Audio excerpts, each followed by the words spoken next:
Number 1 है, यहाँ पे देखो यह दिया गया है कि रोवर्स कप किस खेल से संबंधित है।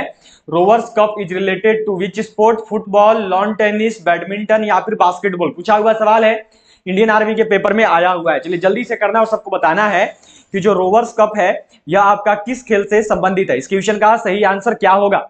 तो जो रोवर्स कप है यह देखो आपका फुटबॉल से संबंधित है। ये करने वालों का आंसर बिल्कुल सही है। याद रखना जीडी वालों का एंड आपका आर्मी ट्रेडमैन का पेपर में पहले भी सवाल को किया जा चुका है। ठीक है, चलिए अगला सवाल पे बढ़ेंगे। अगला सवाल यहां पर देखो दिया हुआ है, नेक्स्ट क्वेश्चन है देखो कि ईमेल का विस्तृत रूप क्या है। What is the full form of email? Electrical mail, electronic mail, elastic mail या फिर डी में देखो दिया हुआ है इनमें से कोई नहीं। क्या होगा सही आंसर? जल्दी से करना और बताना है कि इस क्वेश्चन का सही आंसर क्या होगा। जल्दी सबको कीजिएगा और बताइएगा इस क्वेश्चन का सही आंसर क्या होगा। तो ईमेल का विस्तृत रूप क्या है? तो ईमेल का देखो फुल फॉर्म, जिसको कि विस्तृत रूप बोलते हैं, ये होता है देखो आपका इलेक्ट्रॉनिक मेल। बी करने वालों का आंसर बिल्कुल सही है। याद रखेंगे यदि इंडियन आर्मी का पेपर दे ले जा रहे हो और अगर फुल फॉर्म पता नहीं है तो बहुत बड़ी गलती कर रहे हो। सभी को जो है फुल फॉर्म जरूर ध्यान में रखनी है। ठीक है, चलिए इलेक्ट्रॉनिक मेल हो गया। अगला सवाल यहाँ पे है देखो, यह आपको दिया गया है कि मुक्केबाजी का खेल परिसर क्या कहलाता है। What is the sports complex of boxing called? Ring, range या फिर डी में लिखा हुआ है कोर्स। जो मुक्केबाजी होती है, मुक्केबाजी के खेल परिसर को क्या कहते हैं? मुक्केबाजी के खेल परिसर को किस रूप में जाना जाता है? चलिए जल्दी से करेंगे और सबके बताएंगे। जल्दी से सभी का जो है आंसर यहाँ पे आना चाहिए। मुक्केबाजी का खेल परिसर क्या कहलाता है? तो यह देखो रिंग कहते हैं। ठीक है, ए करने वालों का आंसर बिल्कुल सही है। जितना का भी आंसर ए आया है बिल्कुल सही किया है, बहुत बढ़िया। चलिए अगला सवाल पे चलेंगे। अगला सवाल यहाँ पर देखो दिया हुआ है, नेक्स्ट क्वेश्चन मिला हुआ है देखो आपको। यहाँ पे क्या सवाल आपको दिया गया है कि कर्णम मल्लेश्वरी, कर्णम लिखा हुआ है, कर्णम मल्लेश्वरी किस खेल से संबंधित है? Karnam Malleswari is related to which sport? Tennis, तैराकी, एथलेटिक्स और ऑप्शन नंबर डी में जो है ये देखो आपको यहाँ पे लिखा हुआ है भारोत्तोलन, वेट लिफ्टिंग। ठीक है, क्या होगा सही आंसर? जो कर्णम मल्लेश्वरी है इनका संबंध किस खेल के साथ है? तो जो कर्णम मल्लेश्वरी है ये याद रखना ये वेट लिफ्टिंग से संबंधित है। ये जो है भारोत्तोलन से संबंधित है, ये जो है वेट लिफ्टिंग से रिलेटेड है। ठीक है, चलिए अगले सवाल पे चलते हैं। अगला सवाल यहाँ पे देखो दिया हुआ है, नेक्स्ट क्वेश्चन मिला हुआ है आपको कि PAN, पैन से क्या अभिप्राय है? Pan what is meant by? Permanent account number, personal account number, patent account number और डी में है नन ऑफ दीज। ये आया हुआ सवाल इंडियन आर्मी में, लगभग आप सबको ही है जो कि पैन को यूज करते हैं। सभी लोग लगभग पैन यूजर हैं, सभी के पास पेन होगा, अपना अपना पैन कार्ड। चलो जल्दी से करना और बताना कि पैन से क्या अभिप्राय है। तो पैन का देखो फुल फॉर्म होता है परमानेंट अकाउंट नंबर। ए वालों का आंसर बिल्कुल सही है। जितना भी लोग एक ही हो बिल्कुल सही बताए हो, बहुत अच्छा। ए वालों का आंसर सबसे बढ़िया आया है, बहुत अच्छे। चलिए अगला सवाल यहाँ पे है, यह देखो आपको दिया गया है। नेक्स्ट क्वेश्चन जो है आपको यहाँ पे देखो मिला हुआ है कि माउंट एवरेस्ट पर चढ़ने वाली प्रथम महिला पर्वतारोही कौन है? Who is the first women climber to climb Mount Everest? Bachendri Pal, Santosh Yadav, Dicky Lama, D में दिया हुआ है none of this. Mount Everest पर चढ़ने वाली याद रखिएगा प्रथम भारतीय महिला बताना। ठीक है, ऐसे जुंको तबई थी जो कि जापान की थी, पर आपको यहाँ पे प्रथम भारतीय महिला का नाम बताना है। तो माउंट एवरेस्ट पर चढ़ने वाली जो प्रथम भारतीय महिला है ये है देखो आपकी बछेंद्री पाल। ठीक है, ये करने वालों का आंसर बिल्कुल सही होगा। जो संतोष यादव है ध्यान में रखोगे, ये 2 बार माउंट एवरेस्ट पर, लगातार 2 बार माउंट एवरेस्ट पर चढ़ने वाली प्रथम भारतीय महिला है। ठीक है, पूछा जाता है कि लगातार 2 बार माउंट एवरेस्ट पर चढ़ने वाली महिला कौन है? तो लगातार 2 बार माउंट एवरेस्ट पर चढ़ने वाली जो महिला है वो है देखो संतोष यादव। ठीक है, और यही अगर आपसे देखो पूछ दिया जाएगा कि विश्व की प्रथम महिला बताइए जो कि माउंट एवरेस्ट पर चढ़ी थी, विश्व की प्रथम महिला जो कि माउंट एवरेस्ट पर चढ़ी थी, तो याद रखना वो है देखो आपकी जुंको तबई। ठीक है, जो कि आपकी बिलोंग करती है जापान से, जो कि है जापान की। ठीक है, ये चीज जो है सबको पता होना चाहिए, ये चीज जो है सबका क्लियर होना चाहिए। ठीक है, चलिए अगला सवाल पे चलेंगे। अगला सवाल देखो दिया हुआ है कि किस महिला टेनिस खिलाड़ी ने ग्रैंड स्लैम की उपाधि सर्वाधिक बार जीती है? Which female tennis player has won the grand slam title the most time? Serena Williams, Venus Williams, Steffi Graf या फिर मार्गरेट कोर्ट? क्या होगा सही आंसर? कौन सी महिला टेनिस खिलाड़ी है जो कि ग्रैंड स्लैम की जो उपाधि है ये सर्वाधिक बार जीती है? सबसे ज्यादा बार जो है ग्रैंड स्लैम की उपाधि को जीता है, तो ये देखो जीता गया है सेरेना विलियम्स के द्वारा। ए करने वालों का आंसर बिल्कुल सही होगा। जितना का भी आंसर ए है बिल्कुल सही किए हैं, बहुत बढ़िया। ए वालों का आंसर बिल्कुल सही है, सेरेना विलियम्स। ठीक है, बहुत बढ़िया। चलो अगला सवाल देखो यहाँ पे मिला हुआ है आपको कि आगरा किस नदी के किनारे स्थित है। Agra is situated on the bank of which river. क्या होगा सही आंसर, यमुना, कावेरी, गंगा, डी में है नन ऑफ दीज। इस क्वेश्चन का सही आंसर क्या होगा, बिल्कुल सही सबको करना और बताना। जो आगरा है यह देखो किस नदी के किनारे स्थित है। एक चीज याद रखेंगे कि इंडियन आर्मी में जो है देखो आगरा और दिल्ली ये दोनों बहुत ही इंपॉर्टेंट है। इन दोनों शहरों के बारे में इंडियन आर्मी हमेशा पूछती है कि यह जो है देखो आपका आगरा जो है आपका देखो किस नदी के किनारे स्थित है। चलिए जल्दी से करेंगे और सबको बताएंगे। तो जो आगरा है यह देखो आपका स्थित है यमुना नदी के किनारे, ठीक है। या फिर आपसे पूछा जाएगा कि ताजमहल किस नदी के किनारे है, तो नोट कर लीजिएगा जो ताजमहल है ये भी देखो यमुना नदी के किनारे ही बना हुआ है। और दिल्ली भी किस नदी के किनारे है, तो यह आपका यमुना नदी के किनारे ही स्थित है, ठीक है। ये चीज सबको पता रहेगा, ये चीज जो है सबका क्लियर होना चाहिए। चलिए अगला सवाल पे चलेंगे। अगला सवाल देखो यहाँ पे है, यह दिया हुआ है कि कोटा किस नदी के किनारे स्थित है। Kota is situated on the bank of which river, Chambal नदी, गंगा नदी, सरस्वती नदी या फिर कावेरी नदी। जो कोटा शहर है यह आपका किस नदी के किनारे बसा हुआ है।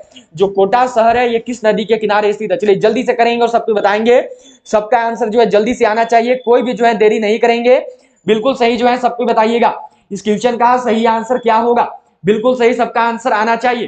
तो कोटा किस नदी के किनारे है, तो जो कोटा है यह देखो स्थित है आपका चंबल नदी के किनारे। ए वालों का आंसर बिल्कुल सही है, जितना भी लोग एक किए हो बिल्कुल सही बताए हो, बहुत अच्छा। कोटा किस नदी के किनारे है, तो चंबल नदी के किनारे है, बहुत बढ़िया। चलिए अगला सवाल यहाँ पे देखो दिया हुआ है आपको, यह क्वेश्चन है कि बीसीसीआई का मुख्यालय कहाँ स्थित है। Where is the headquarter of BCCI located. Bengaluru में है, मुंबई में है, कोलकाता में है या फिर दिल्ली में है। 10 नंबर सवाल है आपका, बिल्कुल सही करिएगा और सबको बताइएगा। सभी का आंसर जो है यहाँ पे आना चाहिए। इस क्वेश्चन का सही आंसर क्या होगा, बिल्कुल सही जो है सबको कीजिएगा और बताइएगा इस क्वेश्चन का राइट आंसर क्या होगा। बिल्कुल सही जो है सबको का आंसर यहाँ पे आना चाहिए। बीसीसीआई का मुख्यालय कहाँ पे है, तो यह देखो स्थित है मुंबई में। बी करने वालों का आंसर बिल्कुल सही है। जितना भी लोग आंसर बी को किए हो बिल्कुल सही बताए हो, बहुत बढ़िया। बी वालों का आंसर परफेक्ट आया है, बहुत अच्छे। चलिए अगला सवाल पे चलेंगे। अगला सवाल देखो यहाँ पे दिया हुआ है आपका, देखो क्या क्वेश्चन है कि वाल्मीकि द्वारा रामायण की रचना किस भाषा में हुई। चलिए कीजिएगा और बताइएगा यहाँ पे देखो कि in which language was the Ramayana composed by Valmiki. Hindi में, संस्कृत में, अवधी में या फिर मैथिली में वाल्मीकि द्वारा जो रामायण ग्रंथ लिखा गया है इसकी रचना किस भाषा में हुई है। जल्दी से सबको बताइएगा और करिएगा इस क्वेश्चन का सही आंसर क्या होगा।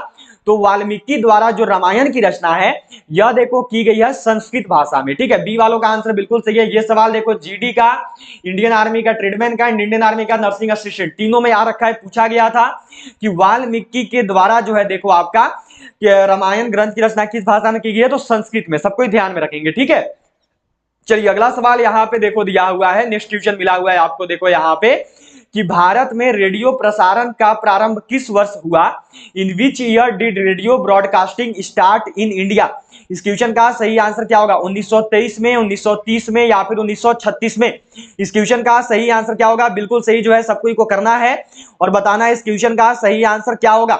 चलिए जल्दी से कीजिएगा कि इस बार बताइएगा इस क्वेश्चन का सही आंसर क्या होगा। तो भारत में रेडियो प्रसारण का प्रारंभ किस वर्ष में हुआ है, तो यह देखो हुआ है आपका 1923 में। ए वालों का आंसर बिल्कुल सही है। जितना का भी आंसर ए आया है उनका आंसर बिल्कुल सही है, बहुत बढ़िया, बिल्कुल सही। ए वालों का आंसर परफेक्ट है, बहुत अच्छे। चलिए अगला सवाल पे चलेंगे। अगला सवाल देखो यहाँ पर है, यह मिला हुआ है कि अमरनाथ गुफा कहाँ स्थित है। Where is the Amarnath cave located. Jammu Kashmir में है, हिमाचल प्रदेश में है, तिब्बत में है या फिर उत्तराखंड में है। क्या होगा सही आंसर, चलो जल्दी से करोगे और सबको बताओगे अमरनाथ गुफा कहां पर स्थित है। तो जो अमरनाथ गुफा है यह देखो आपका स्थित है जम्मू एंड कश्मीर में। यह जो है आपका है जम्मू कश्मीर में। ए वालों का आंसर सही है। जितना भी लोग ए को किए बिल्कुल सही बताए हो, बहुत अच्छा, बिल्कुल सही जो है सबको का यहाँ पे आया है, बहुत अच्छे, बिल्कुल सही जो है सबको किए हो, बहुत बढ़िया। चलो अगला सवाल पे चलेंगे, नेक्स्ट क्वेश्चन देखेंगे। अगला सवाल है देखो आपका यहाँ पर क्या सवाल दिया हुआ है कि कोणार्क के सूर्य मंदिर का निर्माता कौन है। Who is the builder of Konark sun temple? Rajendra Chola, Rajaraja प्रथम, नरसिंह देव द्वितीय। अगला में देखो कृष्णदेवराय, तो याद रखिएगा वो है देखो नरसिंह देव द्वितीय। सी करने वालों का आंसर सही होगा, याद रखना है सबको। कोणार्क के सूर्य मंदिर के निर्माता कौन है? तो वो देखो नरसिंह देव द्वितीय जो है सही आंसर होगा, ठीक है। अच्छा, एक चीज याद रखना कि द्वितीय की जगह अगर आपको कहीं कहीं प्रथम भी लिखा हुआ मिल जाएगा तो प्रथम भी सही होता है, नरसिंह देव प्रथम के द्वारा भी किया गया था। ऐसा इसलिए होता है क्योंकि कहीं पर गलती से आपको द्वितीय लिखा हुआ इंडियन आर्मी का पेपर में आया हुआ है, देखो एक यारो का पेपर में द्वितीय लिख के दे दिया था, एक यारो का पेपर में प्रथम लिख के, तो कोई भी देगा, दोनों में से कोई एक ही देगा, दोनों में से कोई भी ऑप्शन आपका सही होगा, ठीक है। चलिए अगला सवाल पे चलेंगे। अगला सवाल देखो यहाँ पे है, यह क्वेश्चन है कि आर्य समाज के संस्थापक कौन थे? Who was the founder of Arya Samaj? Dayanand Saraswati, राजा राम मोहन राय, स्वामी विवेकानंद या फिर एनी बेसेंट? जो आर्य समाज है, आर्य समाज की स्थापना किसके द्वारा की गई? जो आर्य समाज है इसका स्थापना निम्न में से किसके द्वारा हुआ है? चलो जल्दी से करना और बताना यहाँ पे इस क्वेश्चन का सही आंसर क्या होगा। आर्य समाज के संस्थापक कौन है? तो क्या होगा सही आंसर? तो यह है देखो दयानंद सरस्वती। जितना का भी आंसर ए आया है बिल्कुल सही किए हो, ए वालों का आंसर बिल्कुल सही होगा, बहुत बढ़िया, ए वालों का आंसर सही है, बहुत अच्छे। चलिए अगला सवाल पे चलेंगे। अगला सवाल यहाँ पे है देखो, नेक्स्ट क्वेश्चन आपको दिया हुआ है, क्या सवाल देखो मिला हुआ है आपका। अगला सवाल यहाँ पे देखो दिया हुआ है कि निम्न में से कौन भारत की सबसे बड़ी सॉफ्टवेयर कंपनी है?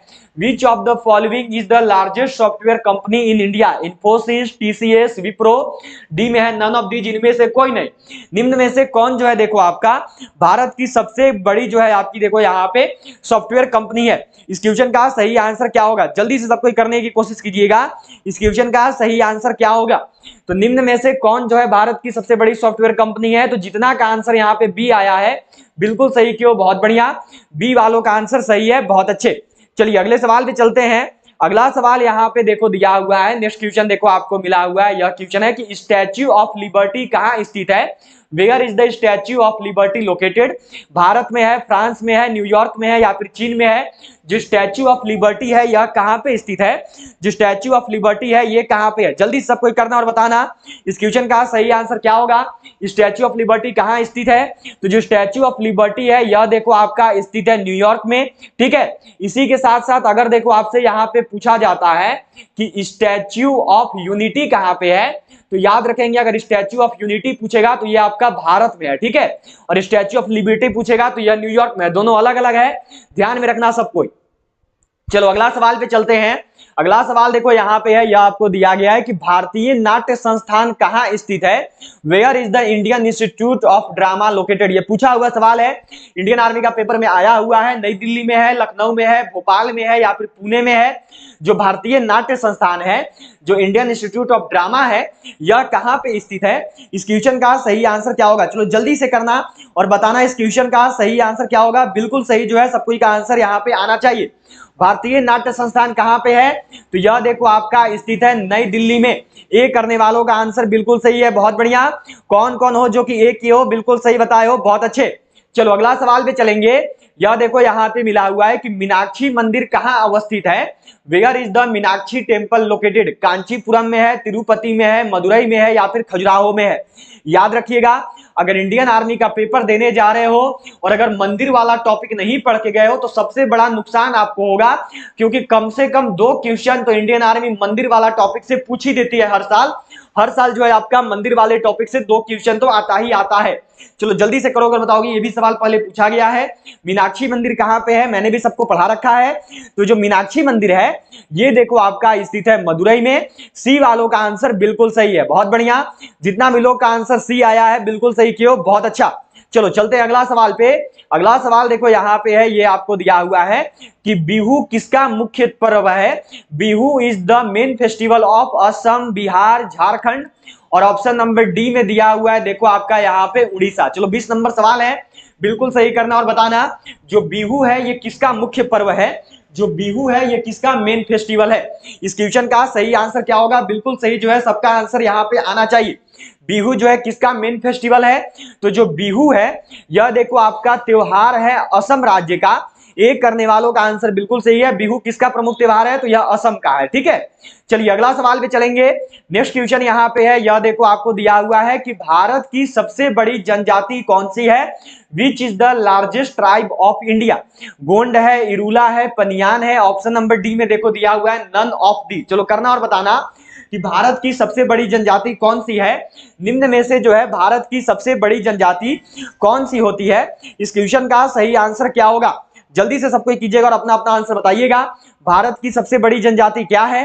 तो जो भारत की सबसे बड़ी जनजाति है यह देखो आपका गोंड है। याद रखना, ऐसे अगर पूछेगा तो देखो भील होता है, पहले नंबर पे भील आता है, ध्यान में रखेंगे। पहले पोजीशन पे भील है, पर आपका भील ऑप्शन में नहीं दिया हुआ है, इसलिए जो है हमारा भील आंसर नहीं होगा। ठीक है, क्योंकि भील हमारा ऑप्शन में नहीं है। सेकंड नंबर पे अब गोंड चला गया है तो गोंड हो जाएगा। अगर यही भील देता तो याद रखिएगा भील को करना है। ठीक है, चलिए अगला सवाल पे चलेंगे। अगला सवाल देखो यहाँ पे है, यह मिला हुआ है कि कर्मा पर्व का संबंध किस राज्य से है?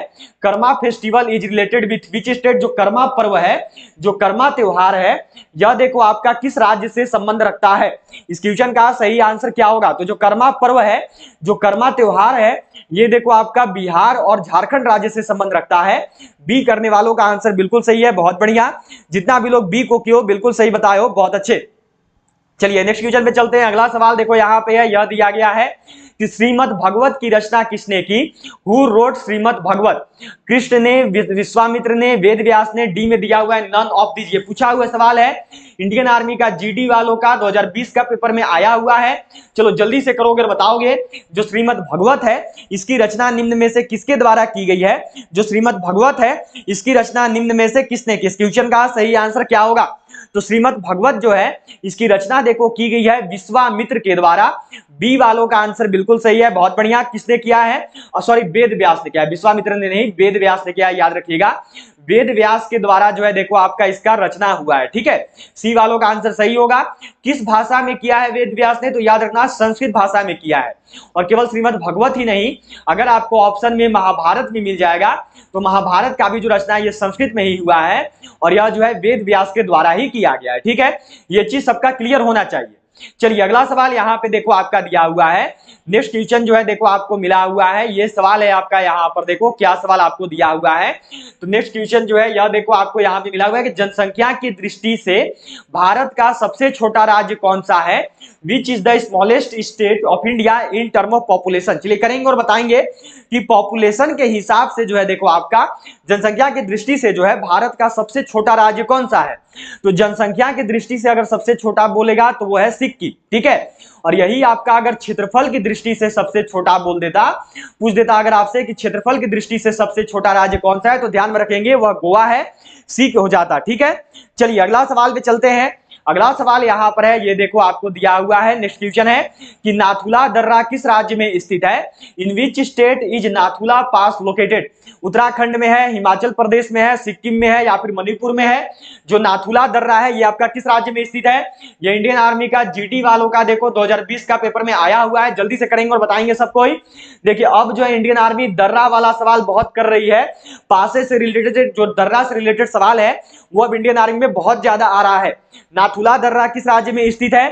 तो यह देखो आपका स्थित है सिक्किम राज्य में। सी करने वालों का आंसर बिल्कुल सही है, बहुत बढ़िया। जितना भी लोग सी को किए हैं बिल्कुल सही बताए हैं, बहुत अच्छे, बिल्कुल सही आंसर है, बहुत बढ़िया सी वालों का। चलो अगला सवाल देखो यहाँ पे दिया हुआ है। ये क्वेश्चन है कि विश्व की सबसे चौड़ी जल संधि कौन सी है? Which is the world's widest strait? Davis जल संधि, स्वेज नहर, स्वेज जल संधि या फिर डोवर जल संधि या फिर बेरिंग जल संधि? चलिए करिएगा और बताइएगा विश्व की जो है सबसे चौड़ी जल संधि कौन सी है? इस क्वेश्चन का सही आंसर क्या होगा? इस क्वेश्चन का सही आंसर क्या है? बिल्कुल सही जो है सबको इसको करना और बताना है। इस क्वेश्चन का सही आंसर क्या होगा? चलो जल्दी से करना और बताना। इस क्वेश्चन का सही आंसर क्या है? तो विश्व की जो सबसे चौड़ी जल संधि है यह है देखो आपकी डेविस जल संधि। ए वालों का आंसर बिल्कुल सही है, बहुत बढ़िया। जितना भी लोग ए को किए हैं बिल्कुल सही बताए हैं, बहुत अच्छे। चलिए अगला सवाल यहाँ पे देखो दिया हुआ है कि पुरी की रथ यात्रा किसके सम्मान में निकाली जाती है? In whose honour the Puri Rath Yatra is taken out? क्या होगा सही आंसर? इस क्वेश्चन का सही आंसर क्या है? श्री राम, श्री कृष्ण, शिव या फिर गणेश। चलिए जल्दी से कीजिएगा और बताइएगा इस क्वेश्चन का सही आंसर क्या होगा। इस क्वेश्चन का सही आंसर क्या है? पुरी की रथ यात्रा किसके सम्मान में निकाली जाती है? तो पुरी की जो रथ यात्रा है किसका सम्मान में निकालते हैं? अभी अभी देखो निकला था जुलाई महीने में जो आपकी जगन्नाथ रथ यात्रा होती है। चलिए करेंगे और बताएंगे सबकी। बहुत ही इंपॉर्टेंट सवाल है, पूछा जाता है पुरी की रथ यात्रा किसके सम्मान में निकाली जाती है? बहुत बार इंडियन आर्मी में आया हुआ है। पुरी की रथ यात्रा किसके सम्मान में निकलती है? तो यह देखो निकलती है श्री कृष्ण के सम्मान में। इस क्वेश्चन का सही आंसर हो जाता है श्री कृष्ण। ठीक है, याद रखिएगा श्री कृष्ण, बलराम और इनकी जो बहन थी उनके सम्मान में निकाला जाता है पुरी का रथ यात्रा। ठीक है, ये चीज सबको को ध्यान में रखना है। चलिए हो गया क्लियर सबका, बी हो जाएगा आंसर। अगला सवाल देखो दिया हुआ है यहाँ पे। नेक्स्ट क्वेश्चन आपको देखो मिला हुआ है कि पंजाबी भाषा जो है किस लिपि में लिखी जाती है? In which script Punjabi language is written? Devanagari, Gurmukhi, Indo Irani या फिर सिंधी? इस क्वेश्चन का सही आंसर क्या होगा? बिल्कुल सही जो है बताने की कोशिश कीजिएगा और बताइएगा इस क्वेश्चन का सही आंसर क्या होगा। इसका सही आंसर क्या है? पंजाबी भाषा किस लिपि में लिखी जाती है? इस क्वेश्चन का सही आंसर क्या है? तो जो पंजाबी भाषा है यह देखो लिखी जाती है गुरुमुखी लिपि में। इसका जो सही आंसर है वह देखो होगा गुरुमुखी लिपि। ठीक है, बी वालों का आंसर सही है, बहुत बढ़िया। जितना का भी बी आया है बिल्कुल सही किया, बहुत अच्छा। चलो अगला सवाल देखो यहाँ पे दिया हुआ है कि एयर इंडिया का मुख्यालय कहाँ स्थित है? Where is the headquarter of Air India located? Mumbai में है, नई दिल्ली में है, कोलकाता में है या फिर चेन्नई में है? चलिए जल्दी से कीजिएगा और बताइएगा जो एयर इंडिया है, एयर इंडिया का मुख्यालय कहां पर है? एयर इंडिया का हेडक्वार्टर जो है कहां पे है? क्या होगा सही आंसर? अगर अभी तक भी क्लास को शेयर नहीं किया हो तो जल्दी से सबको शेयर कर दो, अपने सभी दोस्तों तक इस क्लास को जल्दी से सबको शेयर कर देंगे।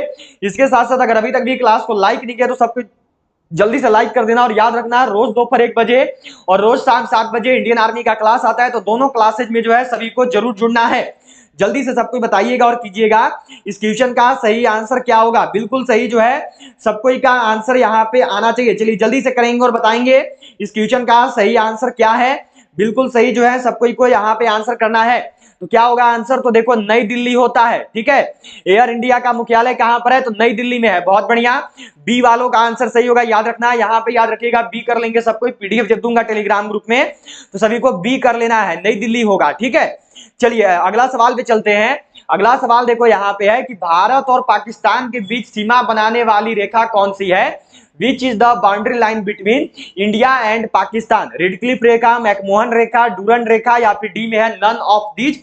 भारत और पाकिस्तान के बीच जो है देखो सीमा बनाने वाली रेखा कौन सी है? इस क्वेश्चन का सही आंसर क्या होगा? बिल्कुल सही जो है सबका आंसर आना चाहिए, गलती कोई भी नहीं करेंगे। भारत और पाकिस्तान के बीच सीमा बनाने वाली रेखा कौन सी है? तो वो रेखा है देखो आपका रेडक्लिफ रेखा। ए वालों का आंसर जो है बिल्कुल सही है, बहुत बढ़िया। रेडक्लिफ रेखा है, इसको क्या बोलते थे? इसको याद रखना, इसको एलओसी बोलते हैं।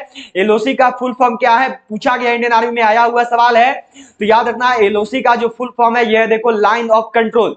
जो मैकमोहन रेखा है ये किसके किसके बीच है? तो नोट कर लीजिएगा, ये है देखो आपका भारत और चीन के बीच में। ठीक है, इसको क्या बोलते हैं?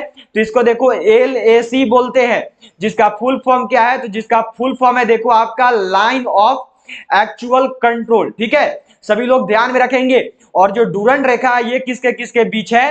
तो नोट कर लीजिएगा, ये देखो आपका भारत एंड अफगानिस्तान के बीच में है, लेकिन अभी ये चला गया है पाकिस्तान के साथ, क्योंकि जो हमारा कश्मीर का एक हिस्सा था जो पाकिस्तान ने कब्जा किया है, जो POK है वह पहले हमारा हिस्सा था और उसी से जो है आपका अफगानिस्तान लगा हुआ था, तो उसमें डूरंड रेखा था। ठीक है, पर हम लोग इसको अपना पड़ोसी देश मानते हैं क्योंकि POK हमारा हिस्सा है, इसलिए डूरंड रेखा याद रखेंगे भारत और अफगानिस्तान के बीच में बोला जाता है। ठीक है, चलिए अगला सवाल पे चलते हैं। अगला सवाल जो है ये देखो यहाँ पे दिया हुआ है कि लोसांग उत्सव कहाँ मनाया जाता है? Where is Losoong festival celebrated? Tibet में, अरुणाचल प्रदेश में, सिक्किम में, डी नंबर ऑप्शन में देखो आपका लिखा हुआ है केरल। क्या होगा सही आंसर? जल्दी से करेंगे और बताएंगे। जो लोसांग उत्सव है यह कहां पर मनाया जाता है? जो लोसांग उत्सव है यह कहां पर सेलिब्रेट होता है, कहां पर मनाया जाता है? तो जो लोसांग उत्सव है यह देखो सिक्किम का उत्सव है, यह जो है देखो आपका सिक्किम में मनाया जाता है। सी वालों का आंसर बिल्कुल सही है, बहुत बढ़िया।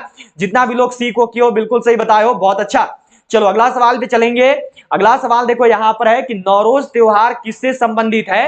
What is Nowruz festival related to? Sikh से, हिंदू से, पारसी से, और ऑप्शन नंबर डी में जो है देखो आपका लिखा हुआ है मुस्लिम। क्या होगा सही आंसर? चलिए जल्दी से करेंगे और सबको बताएंगे। जो नौरोज त्योहार है इसका संबंध किसके साथ है? जो नौरोज त्योहार है यह निम्न में से किससे संबंधित है? इस क्वेश्चन का सही आंसर क्या होगा? तो जो नौरोज त्योहार है ये याद रखना, यह जो है देखो आपका पारसियों से संबंधित है। यह जो है देखो आपका पारसी से रिलेटेड है। सी करने वालों का आंसर बिल्कुल सही है, बहुत बढ़िया।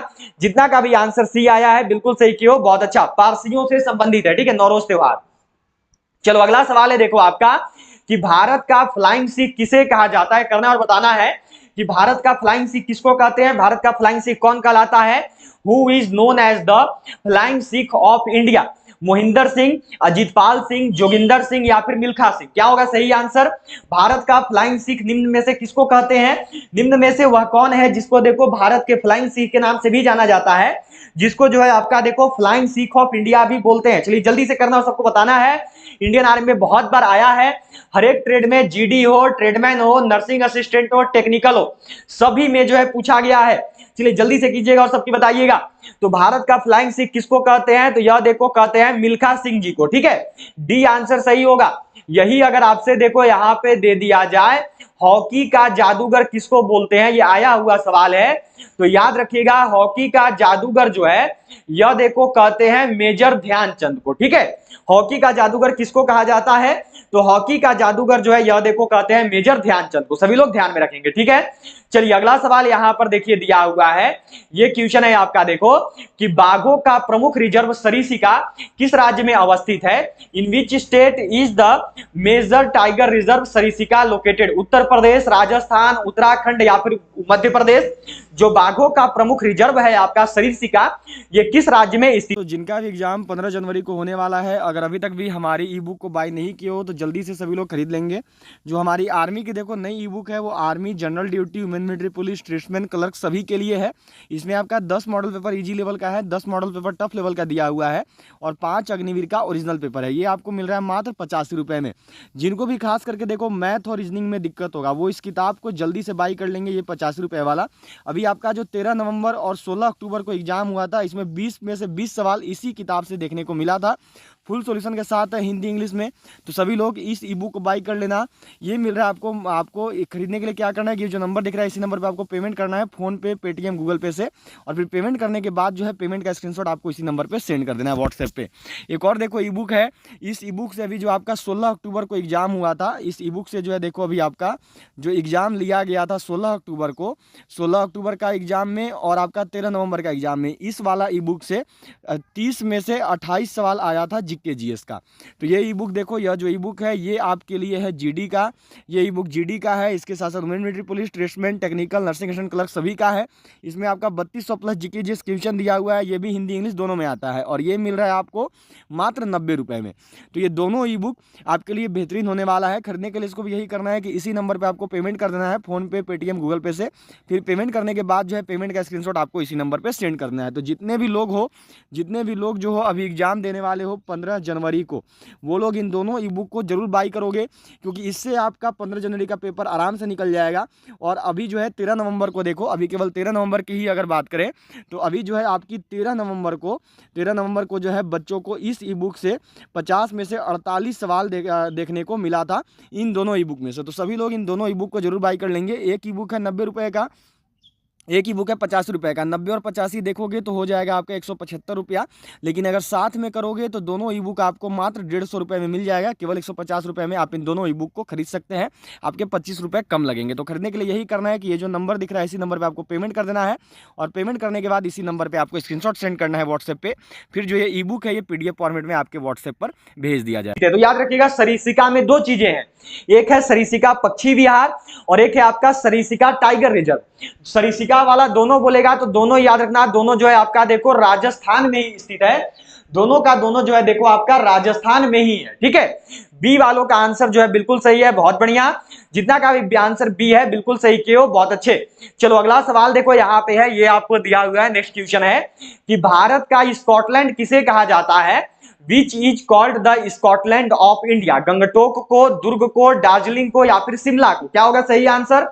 जल्दी से सबको करना और बताना इस क्वेश्चन का सही आंसर क्या है। बिल्कुल सही जो है सबको का आंसर यहाँ पे आना चाहिए, कोई भी जो है गलती मत करना, बिल्कुल सही जो है सबको बताओगे और करोगे। इस क्वेश्चन का सही आंसर क्या होगा? बिल्कुल सही जो है सब लोग आंसर बताएंगे। तो भारत का जो स्कॉटलैंड है यह देखो शिमला को कहते हैं, और अगर शिमला की जगह अगर शिमला ना देके अगर आपको ऑप्शन में कुर्ग लिखा हुआ मिल जाए तो याद रखना कुर्ग को भी जो है COORG होता है, कुर्ग को भी जो है देखो आपका भारत का स्कॉटलैंड के नाम से जानते हैं। ये चीज जो है सबको ध्यान में रखेंगे, ठीक है। चलिए अगला सवाल पे चलते हैं। अगला सवाल देखो यहाँ पे है, यह मिला हुआ है कि लठमार होली कहाँ खेली जाती है? Where is Lathmar Holi played?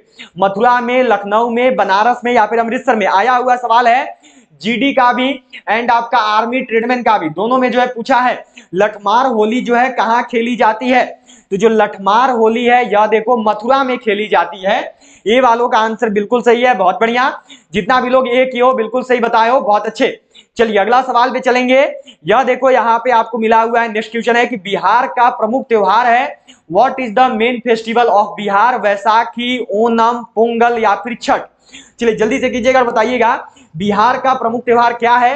निम्न में से जो है बिहार के प्रमुख त्योहार के रूप में किसको जाना जाता है? बिहार का जो है प्रमुख त्योहार क्या होगा? तो यह देखो छठ है, सबको याद रखना बिहार का प्रमुख त्योहार क्या है। तो ऑप्शन डी सही आंसर है, डी करने वालों का आंसर बिल्कुल सही है, बहुत बढ़िया, छठ होता है। चलो अगला क्वेश्चन है देखो कि अम्ल व क्षारों की अभिक्रिया के फलस्वरूप बनने वाले पदार्थ को क्या कहते हैं? What is substance formed as the result of the reaction of acid and bases called? अम्ल कहते हैं, लवण कहते हैं, ईस्टर कहते हैं। ऑप्शन नंबर डी में देखो आपका लिखा हुआ है अल्कोहल कहते हैं। क्या बोलते हैं? अम्ल व क्षारों की अभिक्रिया के फलस्वरूप जो पदार्थ बनता है उसको किस नाम से जाना जाता है? इस क्वेश्चन का सही आंसर क्या होगा? चलो जल्दी से करना और सबके बताना इस क्वेश्चन का सही आंसर क्या है। तो अम्ल और क्षारों की विक्रिया के फलस्वरूप जो पदार्थ बनता है इसको देखो लवण बोलते हैं, ठीक है। अम्ल और क्षार मिलकर क्या करते हैं? तो अम्ल और क्षार मिलकर जो है देखो आपका लवण का निर्माण करते हैं। चलिए अगला सवाल यहाँ पर देखो आपको दिया हुआ है, यह क्वेश्चन है कि NaOH सूत्र वाले रासायनिक यौगिक का सामान्य नाम बतावे। यह जो है यहाँ पे आपको करना और बताना है। इस क्वेश्चन का सही आंसर क्या होगा? चलो जल्दी से करना और सबको बताना इस क्वेश्चन का सही आंसर क्या है। Caustic soda, caustic potash, soda S या फिर सोडियम हाइड्रोक्साइड? चलिए जल्दी से कीजिएगा और बताइएगा कि इस क्वेश्चन का सही आंसर क्या होगा। बिल्कुल सही जो है सबको को करने की कोशिश करनी है और बतानी है कि इस क्वेश्चन की सही आंसर क्या होगा। NaOH सूत्र वाले रासायनिक यौगिक का सामान्य नाम बताना है। तो NaOH सूत्र वाले रासायनिक यौगिक का जो सामान्य नाम है यह देखो कास्टिक सोडा होता है, ठीक है। NaOH सूत्र वाले रासायनिक यौगिक का सामान्य नाम क्या है? तो कास्टिक सोडा है। और यही अगर आपसे रासायनिक नाम पूछ देगा तो याद रखना रासायनिक नाम होता है देखो आपका सोडियम हाइड्रोक्साइड, ठीक है। रासायनिक नाम क्या हो गया? Sodium hydroxide. और यही अगर आपसे यहाँ पर सामान्य नाम पूछेगा तो सामान्य नाम क्या हो गया? तो कास्टिक सोडा हो गया। किसका? तो याद रखना है NaOH का, ठीक है। सबको जो है ध्यान में रखेंगे। चलिए अगला सवाल यहाँ पर देखिए आपका दिया हुआ है, नेक्स्ट क्वेश्चन है कि जिस ताप पर कोई द्रव्य उष्मा पाकर वाष्प में बदलता है कहलाता है। The temperature at which a substance changes into vapor after receiving heat is called? गलनांक, द्रवनांक, क्वथनांक और डी में है इनमें से कोई नहीं। क्या होगा सही आंसर? 40 नंबर सवाल है आपका, बिल्कुल सही जो है सबको करेंगे और बताएंगे कि जिस ताप पर कोई भी द्रव जो है देखो आपका उष्मा पाकर वाष्प में बदलता है उसको क्या कहते हैं? तो जिस ताप पर देखो कोई भी द्रव उष्मा पाकर वाष्प में बदलता है उसको क्वथनांक कहते हैं, उसको जो है बॉइलिंग पॉइंट कहते हैं, ठीक है। सी वालों का आंसर बिल्कुल सही है, बहुत बढ़िया। चलो वही क्वेश्चन है, अगले सवाल पे चलेंगे। अगला सवाल देखो यहाँ पे दिया हुआ है, ये क्वेश्चन है कि रोल्ड गोल्ड एक मिश्र धातु है, is rolled gold and alloy. तांबा और चांदी का, तांबा और एल्युमिनियम का, एल्युमिनियम और जस्ता का या फिर तांबा और सोना का? अगर अभी तक भी क्लास को शेयर नहीं किया तो जल्दी से सब कुछ शेयर कर देना अपने सभी दोस्तों तक। इसके साथ साथ जो है सभी लोग क्लास को लाइक जरूर करेंगे, जितना भी लोग क्लास अटेंड कर रहे हैं सभी लोग क्लास को लाइक जरूर करना। और अगर अभी तक भी जो है चैनल को सब्सक्राइब नहीं किए हो तो जल्दी से जो है चैनल को सब्सक्राइब करके बेल आइकन को ऑल पर सेट कर लेना। रोल्ड गोल्ड किसका मिश्र धातु है? तो ये है देखो आपका तांबा व एल्युमिनियम का। बी वालों का आंसर बिल्कुल सही है। जो रोल्ड गोल्ड धातु देखते हैं जो कि नॉर्मल सा सोना जैसा होता है वो तांबा और एल्युमिनियम का मिलकर बना होता है, ठीक है। चलिए अगला सवाल यहाँ पर देखो आपको दिया हुआ है, यह क्वेश्चन है कि सेप्टिक टैंक से निकलने वाली गैसों के मिश्रण में मुख्यतः कौन सी गैस होती है?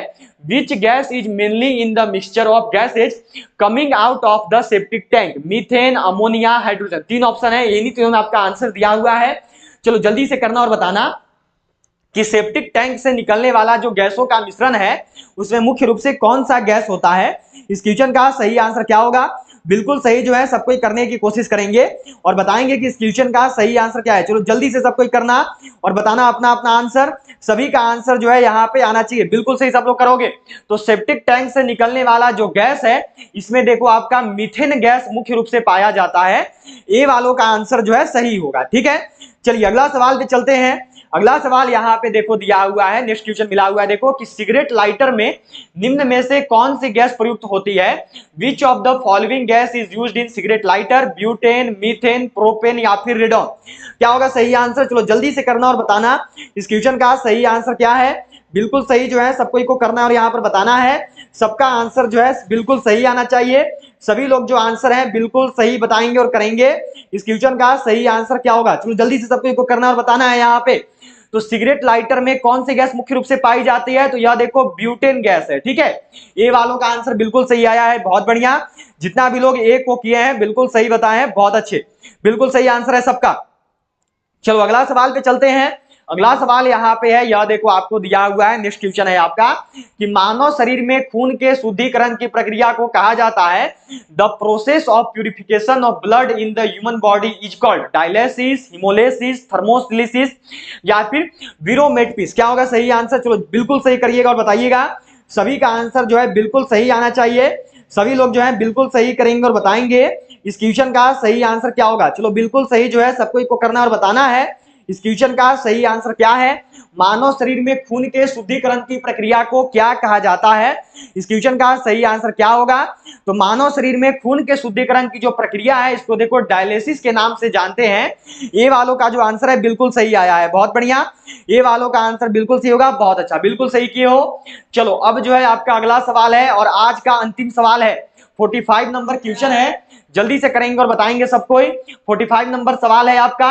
अब इसके बाद आप सबसे मिलेंगे देखो सीधे शाम 7 बजे जब आएगा हमारा इंडियन आर्मी का मॉडल टेस्ट पेपर का क्लास। तो सभी को जो है शाम 7 बजे की क्लास में आप जरूर जुड़ना है। सभी लोग जो है शाम 7 बजे की क्लास में जरूर जुड़ेंगे।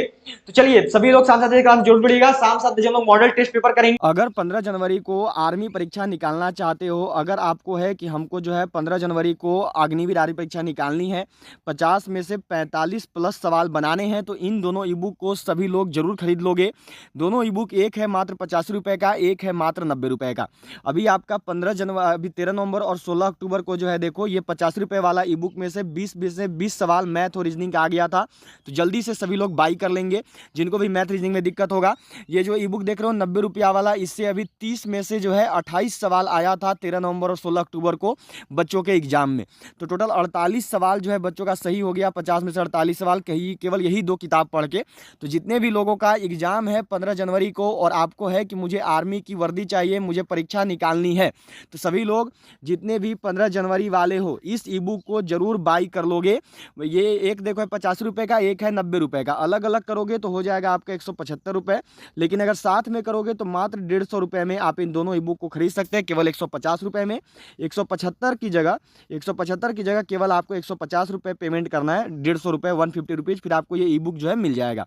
और बाकी अलग अलग लेना चाहो तो 50 रुपये में आपका 10 मॉडल पेपर इजी लेवल का है, 10 मॉडल पेपर टफ लेवल का है और 5 अग्निवीर का ओरिजिनल पेपर है, मैथ ये सब सोल्व है। और एक है 3200 प्लस जीके जीएस क्वेश्चन का, ये मिल रहा है मात्र 90 रुपये में। दोनों करोगे तो मात्र 150 में दोनों मिल जाएगा। खरीदने के लिए यही करना है कि ये जो नंबर दिख रहा है इसी नंबर पे आपको फोन पे, पेटीएम, गूगल पे कर देना है और पेमेंट करने के बाद जो है पेमेंट का स्क्रीनशॉट आपको इसी नंबर पे व्हाट्सएप पे सेंड करना है। तो मात्र 150 रुपये में आप इन दोनों ई बुक को जो है खरीद सकते हैं। तो सभी 15 जनवरी वाले जरूर खरीद लेंगे।